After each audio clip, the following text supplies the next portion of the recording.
मंजिल को पाना है तो पक्के इरादे बनाइए। आप तो बहुत समझदार हो दोस्तों, अगर इंडिया को बचाना है तो बेटी बचाइए।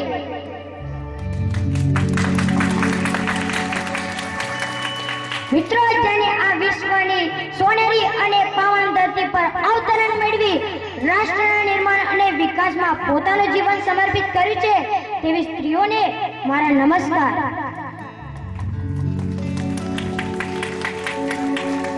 મિત્રો, જાણે અનેક કષ્ટો વેઠીને બાળકોને જન્મ આપ્યો છે અને ઘડતર કર્યું છે તે છે માં, અને જેને પોતાના ભાઈના જમણા હાથના કાંડા ઉપર રક્ષણ માટે રક્ષા બાંધી છે તેનું નામ છે બહેન। જેને કુટુંબના દરેક સભ્યોને મન મોહી લઈ તેમને હસતા ખીલતા અને આનંદભર્યા રાખ્યા છે તેનું નામ છે બેટી। અને જેને પુરુષના ગાગર જેવા દિલમાં સાગર જેટલો પ્રેમ ભરી દીધો છે અને એક જીવનસાથી તરીકે જીવનમાં સાથ આપ્યો છે તેનું નામ છે પત્ની।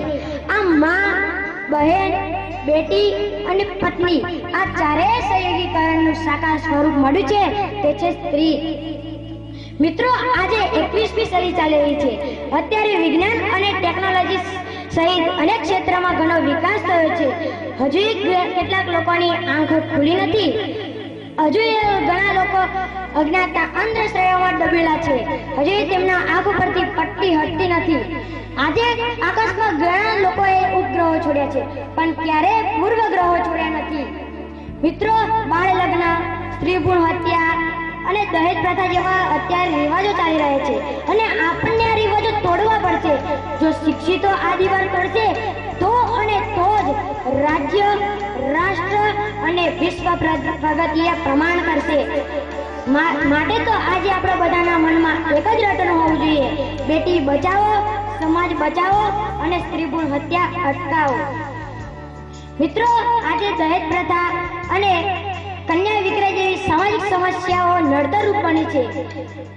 હજુ એ ઘણા દંપતીઓને જ્યાં જો છોકરો જન્મે તો પેડા વેચે છે અને જો છોકરી જન્મે તો ઉદાસીનતા સેવે છે।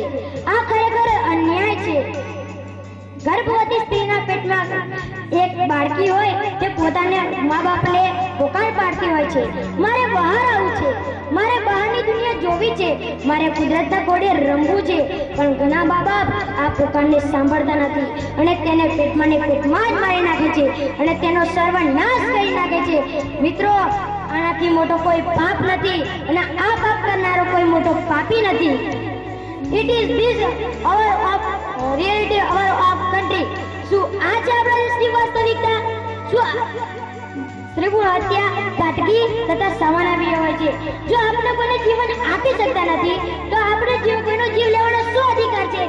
જરા તમારા ગાગર સમાનમાં સાગરની દ્રષ્ટિએ જુઓ અને પૂછો કે જો તમારી માને પેટમાં જ મારી નાખવામાં આવ્યો તો તમે આ પ્રશ્નની કલ્પના પણ નહીં કરી શક્યા હોય। बस अरे हमारे आटूट बोलवो तो अंश की बूंद सी होती है बेटिया, पापा की दुलारी जान से प्यारी होती है बेटिया, माँ के स्पर्श से कोमल होती है बेटिया, हीरा अगर है बेटा तो सच्चा मोती है बेटिया, रोशन करेगा बेटा तो एक ही कुल को दो कुलों की लाज है बेटिया, कांटों पे चलकर राहों पे फूल बिछाती है बेटिया, लक्ष्मी का स्वरूप होती है बेटिया, तो फिर क्यों मारी जाती है बेटिया, तो फिर क्यों मारी जाती है बेटिया। बेटी बचाओ, बेटी पढ़ाओ, बेटी વધારો, बेटी વધાओ, પણ ક્યારે બેટીઓને વધે